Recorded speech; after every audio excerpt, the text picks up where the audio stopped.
What's going on, YouTube? Welcome back to another video of the Point After Podcast. Week 3 is here, and it's time we talk BYU coming off a huge win over Baylor at home in double overtime, going on the road to Autzen Stadium to face the Oregon Ducks. Last time we saw Oregon on a national level, they got absolutely curb stomped by the defending champion, the number 1 team in the nation, Georgia. I'm not even going to talk about that game because that game is truly an outlier, and I'll explain maybe just a little bit why in just a moment. BYU, though, like I mentioned, coming off a huge win against number 9 Baylor. Now, this game is only a 3-point spread. I'm not going to make an official prediction similar to the Auburn-Penn State game until Friday. So you're going to want to come back on Friday and watch our best bet video, so hit that subscribe button. But this is a game where it could truly go either way. I have a lean towards Oregon at this point. This is Monday morning at 8:30 a.m. The lean is towards Oregon, but it's too hard to say because I don't know what I'm getting with Bo Nix. I'm expecting Bo Nix to be a different player than he was at Auburn, but you got to remember I grew up in the SEC country. I've watched Bo Nix play since he was in high school. If Bo can play to his potential, if Dan Lanning can get Bo going into a smooth rhythm, they're going to have to utilize Cardwell and get that run game going. They're going to have to get the ball out quick game, hurry up offense. I think that's when Bo thrives, just making plays and making stuff happen.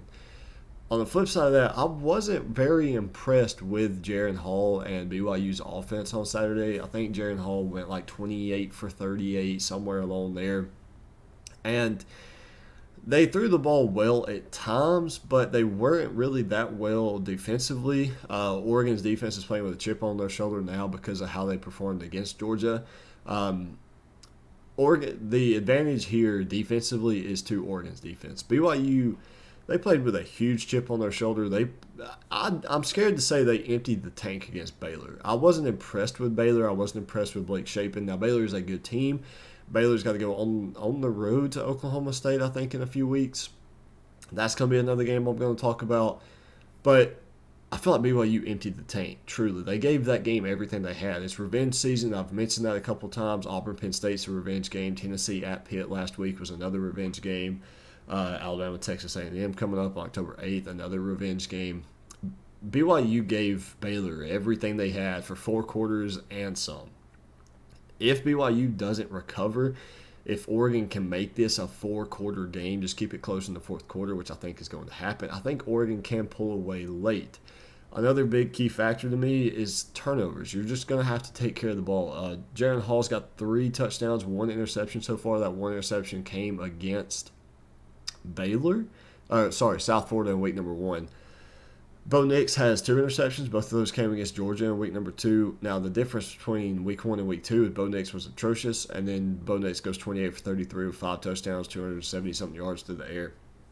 That's the Bo Nix you need on Saturday. Now, Bo makes some risky throws. He makes some bonehead throws. We saw it against Georgia. We saw it. He almost got picked off against Eastern Washington. Ended up going for a touchdown on like a tip pass that the receiver ends up catching. So, if Bo plays good and Dan Lanning can kind of scheme their way to a victory, I'm going to go with Oregon. I love this Oregon defense. Oregon was way too overrated to start the year. I think they fit almost perfectly with BYU. But where I'm seeing this game is BYU, again, emptied the tank against Baylor, gave them everything I had. They could be exhausted there. It's week number 3, guys. Like, you're not truly into season condition at this point. You don't really hit that point until about week 6, week 7, somewhere in there, especially after the bye week. It starts cooling down. Autzen's not an easy place to play by any means. So, as of Monday morning, I'm leaning Oregon maybe -3.5. Again, you'll have to hit that subscribe button and come back on Friday for our best bets, or you can follow us on Twitter, whichever you prefer. But thank you guys for tuning in. Let me know in the comment section how you see this game going. I'd love to interact with a few of you guys. I talked to some BYU guys last week in the Baylor preview video, so hope some of you stopped by and are repeats from last week. If you're not, hit that subscribe button, and I'll see you on Friday.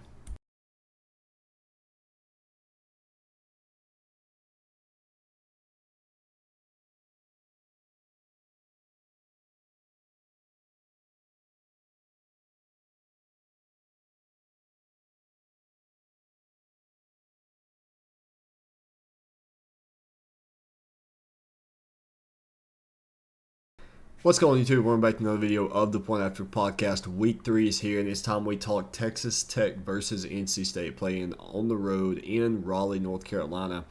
This is going to be a really, really intriguing matchup.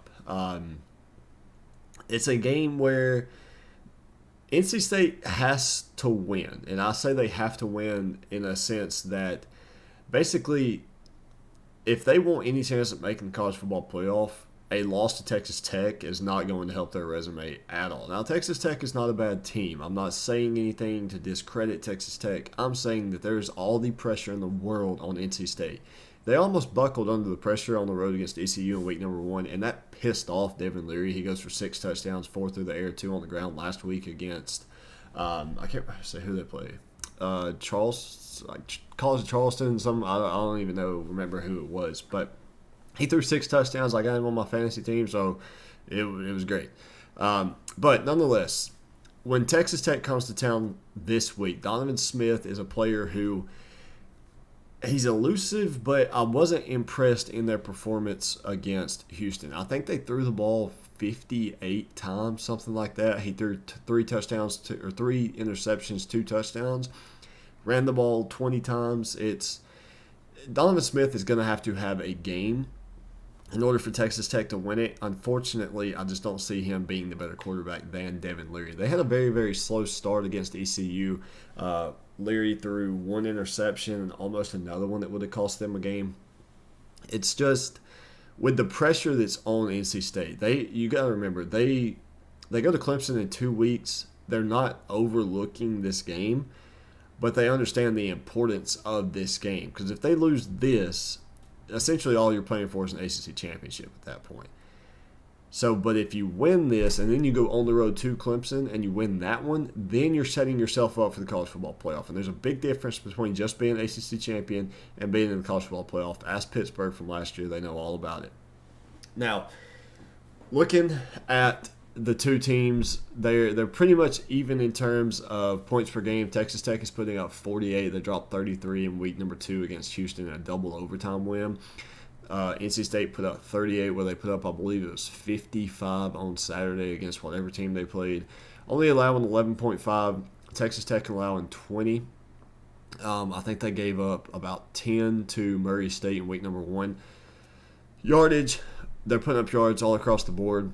Rush yards allowed, though. That's the key in this game, because NC State, I feel like they're going to be able to run the football. I think that's kind of what they're going to do. They're going to try to, mosey their way down the field and then open up Devin Leary's passing game. I wouldn't be surprised to see Devin Leary run and use his legs a little bit more in this game than they did against ECU. But on the flip side of that, same thing with Donovan Smith. You go from 2 carries in week 1 to 20 in week 2. That's something to keep an eye on if you're NC State. That could have been a little game plan schematics out of the Red Raiders, showing NC State that, hey, Donovan can use his legs too. You're going to have to prepare for that. My big thing here is, when you have that gut feeling and most of the time you trust your gut, that's essentially where I'm going with this season to this point. I called it back in July that Kentucky would beat Florida on the road. They ended up doing that. I called it that BYU would beat Oregon, or BYU would beat Baylor on last Monday. All throughout the week, I started second guessing. They ended up winning in, double overtime after missing 2 game-winning field goals. I'm going with my gut here. I said at the beginning of the year that NC State versus Clemson would be not the game of the year, but ultimately who decides the ACC champion, and if not, possibly both teams could make it to the college football playoff at, say, 13-0 and 11-1 with losses to each other, depending on how other conferences play out. That's kind of how I'm leaning here. I think Texas Tech is a good team. NC State's a 10-point spread at this point. I don't think they win by 10. But it's a 6 o'clock kickoff. It's on ESPN2. You're playing at home. All that right there leads to me to believe that it's going to be a good game going into the fourth quarter. NC State may pull away late. I may take an alternate spread on that, maybe -6 or something. You have to come back on Friday for best bets. But it's just a game that I think NC State wins. I think it's pretty clear cut. I don't think Texas Tech can go on the road and win it.